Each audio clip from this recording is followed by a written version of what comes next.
ونؤمن به ونتوكل عليه ونعوذ بالله من شرور أنفسنا ومن سيئات أعمالنا من يهده الله فلا مضل له ومن يضلله فلا هادي له ونشهد أن لا إله إلا الله وحده لا شريك له ونشهد أن سيدنا وسندنا وحبيبنا مولانا محمد وبارك وسلم أما بعد أعوذ بالله من الشيطان الرجيم بسم الله الرحمن الرحيم شهر رمضان الذي انزل فيه القرآن الى آخر الآية صدق اللہ العظیم۔ عزیزان گرامی، اللہ تعالیٰ کا بے انتہا فضل کرم احسان و شکر کہ اللہ تعالیٰ نے ہم سب کو رمضان المبارک کورس پڑھنے کی توفیق عطا فرمائی، جس کے اندر الحمدللہ بہت ساری چیزیں مختصر وقت میں، یعنی بہت کم ٹائم میں بہت ساری چیزیں آپ حضرات کے سامنے آسان انداز میں بتائی جا رہی ہیں۔ پرسوں کے سبق کے اندر سبق نمبر 3 آپ کے سامنے پڑھایا گیا، جس میں سحری کے متعلق بتلایا گیا اور روزے نیت کے متعلق بتایا گیا، اور پراپرٹی پر زکوٰۃ ہے یا نہیں ہے یہ آپ کے سامنے آیا، اور زکوٰۃ کس کو دے نہیں سکتے اس کے بارے میں، اور کس کو دے سکتے ہیں یہ بھی آپ کے سامنے آیا، اور ساتھ ہی ساتھ گھر سے نکلنے کی دعا آپ کو پڑھائی گئی تھی، اور آیت الکرسی ترجمے کے ساتھ۔ اتنی چیزیں آپ حضرات کے سامنے بتائی گئی سبق نمبر 3 کے اندر۔ اب سبق نمبر 4 آپ حضرات کے سامنے میں بتاتا چلوں گا، جس کے اندر انشاءاللہ چند چیزیں اور پیش کی گئی ہیں۔ سبق نمبر 4 کے اندر کچھ اور چیزیں بھی ملا کر پیش کی گئی ہیں، دیکھ لیں۔ ایک ہے سبق سب سے پہلے افطاری کی دعا۔ سب سے پہلی چیز ہے افطاری۔ افطاری کیا ہے؟ ایک تو روزہ رکھنا، اس کے اندر تاخیر کرنا ضروری ہے۔ روزہ سحری کے اندر تاخیر کو بتلایا گیا ہے کہ جہاں تک ہو سکے تاخیر کریں، آخر وقت میں کھانا ہے۔ لیکن سحری افطاری کا وقت جب آتا ہے، روزہ کھولنے کا وقت، اس کے اندر جلدی کرنا ہے۔ وقت جیسے ہی شروع ہو گیا افطاری کا، فوراً افطاری کریں گے۔ تاخیر کرنا یا لیٹ کرنا مکروہ لکھا گیا ہے۔ لیٹ نہیں کر سکتے، بلکہ جیسے ہی افطاری کا وقت ہو گیا فوراً آپ کو روزہ کھول دینا ہے۔ کھجور ہے آپ کے پاس تو کھجور سے روزہ کھولنا سنت ہے۔ کھجور سے روزہ کھولنا سنت ہے۔ کھجور نہیں ہے تو اس صورت میں پانی سے بھی افطاری کھولا جا سکتا ہے۔ اور افطاری کے اندر جہاں تک ہو سکے پھلوں کا استعمال زیادہ کریں، ترکاری کا استعمال زیادہ کریں، تلی ہوئی بھنی ہوئی چیزوں سے جہاں تک ہو سکے احتیاط برتیں، جہاں تک ہو سکے دوری برتیں، کیونکہ اس سے پیٹ خراب ہوگا اور رمضان المبارک کے اگلے روزوں پر باقاعدہ اثر پڑے گا۔ افطاری جب کرتے ہیں تو افطاری کی سحری سے متعلق آپ کو بتلایا گیا، کوئی اس کی نیت نہیں ہے، خاص طور پر کوئی نیت خاص کر بتلایا نہیں گیا ہے، لیکن افطاری کی دعائیں آئی ہیں۔ ایک دعا ہے افطاری کی دعا ہے اللہم لک صمت وعلی رزقک افطرت، یہ دعا بھی ہے۔ اور ایک دعا ہے ذہب الظماء وابتلت العروق وثبت الاجر انشاءاللہ۔ یہ دو دعائیں ہیں، کوئی بھی دعا آپ آرام سے پڑھ سکتے ہیں اگر افطاری ہم کرتے ہوں تو۔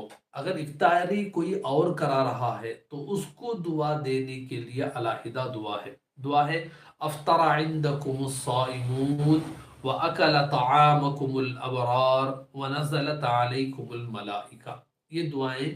یہ دعا ہے جس کی وجہ سے اگر سامنے والا کوئی آدمی ہم لوگوں کی افطاری کراتا ہے تو اس کے لیے، یا گھروں کے اندر مستورات یاد کر لیں۔ عام طور پر رمضان المبارک میں افطاری تقسیم کی جاتی ہے، ایک گھر سے دوسرے گھر کے اندر بھیجا جاتا ہے، تو اس وقت جب بھی کوئی سامنے گھر سے آئے گا تو اس وقت جیسے ہی اسے آپ افطاری کا سامان لیں تو یہ دعا اس کو دیں افطر عندکم الصائمون واکل طعامکم الابرار ونزلت علیکم الملائکہ۔ اس دعا کو آپ پڑھیں۔ بہرحال ایک ہو گیا افطاری سے بارے میں، جس کے اندر آپ کو 3 دعائیں بھی بتایا گیا، اور افطاری کے اندر افطاری شروع کرنے کا طریقہ کیا ہے یہ بھی آپ کے سامنے آ گیا۔ اب دوسرا ہے زکوٰۃ کے بارے میں۔ زکوٰۃ کے بارے میں کچھ چیزیں آپ حضرات کے سامنے الحمدللہ بتائی گئی کہ زکوٰۃ کیا ہے، کب دینا ہے۔ مثال کے طور پر زکوٰۃ دینا ضروری ہے، نہ دینے پر گناہ ہوگا، یہ بات پہلے سبق کے اندر آپ کو بتلایا گیا، اور زکوٰۃ کی فرضیت کو بتلایا گیا۔ اور ایسے ہی دوسرے سبق کے اندر زکوٰۃ یہ دینے کا کن کن کو دے سکتے ہیں قرآن کریم کے اعتبار سے، اور کتنے گرام سونا اور کتنا گرام چاندی پر زکوٰۃ دینا چاہیے، یہ آپ کو دوسرے سبق میں اور تیسرے سبق میں زکوٰۃ پراپرٹی پر ہے یا نہیں ہے، اور اسی طریقے سے زکوٰۃ کس کو نہیں دے سکتے اور کس کو دے سکتے ہیں، اور زکوٰۃ یہ کتنا زکوٰۃ دے سکتے ہیں، یہ باتیں آپ حضرات کے سامنے آ گئی ہیں الحمدللہ۔ اب چوتھی چیز آپ سمجھ لیں کہ زکوٰۃ جو دی جاتی ہے حساب کیسے کریں، زکوٰۃ کا حساب کس انداز سے کریں۔